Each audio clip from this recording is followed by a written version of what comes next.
நேற்று மத்தியானத்துலேருந்து நானும் என் குழந்தைகளும் மழையிலையும் வெயில்லையும் கிடக்குறான். ஒரு ப்ரெஸ் மீடியா வந்து கூட ஏன்னு கேட்க மாட்டேன்றாங்க. ஒரு மனுஷன் வந்து ஏன்னு கேட்க மாட்டேன்றாங்க. இதனாலும் கோர்ட்டில் பாருன்றா கோர்ட்லேயே நீந்தி நியாயம் கிடைக்கல அப்படின்றா. வீட்டுக்குள்ளே வந்து வேணும்னே வாடகைக்கு ஆட வச்சுருக்காங்க.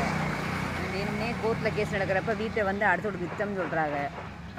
உரிமைன்றே நாங்கள் இப்படி உரிமைக்காக வந்து வீதியில் நிற்கிறோம். எங்களுக்கு யாருமே எந்த ரெமடியும் கொடுக்க மாட்டீங்களா? இந்த 2 பிள்ளைகளை பாருங்கள், படிப்பை இழந்து எல்லாத்தையும் இழந்து இன்னைக்கு அப்படி வருஷம் பூரா அப்படி தெரியுதுங்க.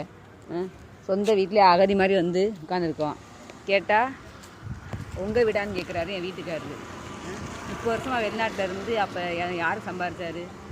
அப்போ வந்து அண்ணன் தம்பி வந்து ஒன்றா குடும்பம் நடத்தினோம் அப்படின்னா தனித்தனியாக கல்யாணம் பண்ணாமல் ஒருத்தர் தான் கல்யாணம் பண்ணியிருக்கானு. இப்படி கல்யாணத்தை பண்ணி வீடு இருக்கு வாசலும் தெருவில் விட்டால் அதுக்கு என்ன அர்த்தம்? இதை கேட்க யாருமே இல்லையா? எந்த நியாயமும் இல்லையா? காசு கரப்பணக்காரர்தான் கேட்பீங்களா?